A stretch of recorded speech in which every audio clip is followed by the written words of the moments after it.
So we are driving through the Kensington Market neighborhood in downtown Toronto. It's a district and it's also a literal market. It's got a little bit of like a bohemian feel to it. So think, you know, you're walking down St. Mark's Place in the East Village, or say the Venice Boardwalk. A lot of weed shops, there's a lot of different restaurants, and the place we're heading to right now is San Cosme Tortas, and tortas are a Mexican sandwich. It's run by this guy named Arturo, who's from Mexico City. He brought his love of tortas in his home city over to Toronto from Mexico. Well, the torta has always been part of my life, notwithstanding the tacos and the enchiladas and all these amazing cuisine. I love them, I've been eating them all my life, and you know, I got to Toronto 18 years ago, started Mexican food in Milagro 10 years ago, pushing the torta, but you know, enchiladas and somehow the burrito just take over, and then in the last 5-6 years, tacos. And everybody just focused on tacos. And then walking down the market, seeing for the Lee sign here, you know, I was at Sanagan's buying my food, I said, that's a place to sell tortas. Everybody has been disregarding it. I don't know why I haven't pushed it more. So that's how San Cosme came about. What does the name San Cosme refer to? San Cosme is a saint. Well, San Cosme is a street in Mexico City, La Ribera de San Cosme. And it's a street that has a lot of amazing food stands where my dad used to take me. There's a Mercado de San Cosme, which is an amazing food market. And I just have very fond memories of San Cosme in the area, and I related to food. And it was just like a very natural way to say, you know, Torteria San Cosme sounds good. You've got these variations of tortas where a lot of them are named after countries. So you've got a Rusa, which is Russian. You've got a Hollandesa, which is Dutch. They sort of borrow from different ingredients and recipes and traditions from countries all over the world. So the Milanesa, or Milanese, from Milan, Italy, is a sort of regional preparation variant that has become very popular in South America and in Central America due to the influx of Italian immigrants. And they brought that tradition, sort of in the tradition of like the Austrian Wiener Schnitzel, of this very thinly pounded meat. It's usually dipped in kind of like a light egg batter and then covered in breadcrumbs and deep fried. Let's just do this Milanesa.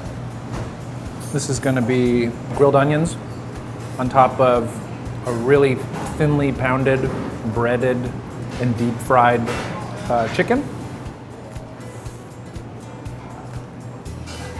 It's thin, tenderized.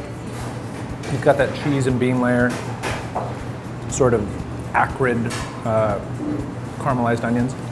It makes for a really nice sandwich. This torta, which is the Del Chavo, this has smoked ham, Oaxacan cheese, it has avocado, tomato, the pickled jalapenos on the side, which honestly make everything better.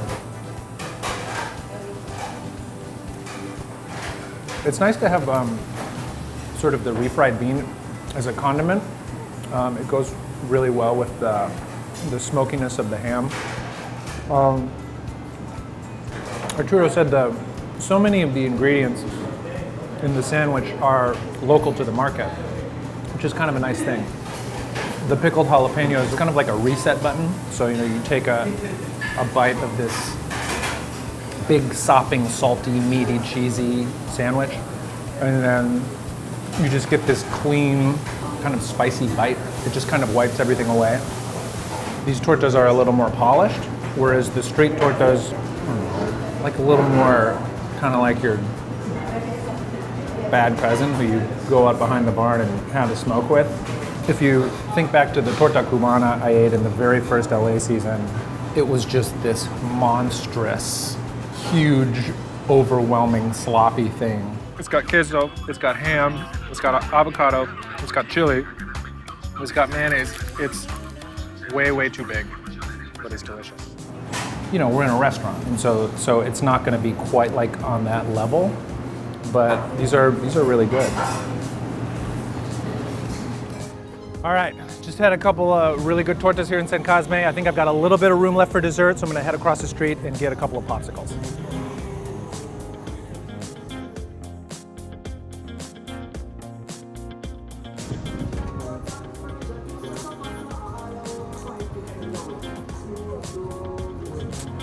Look, they're kissing.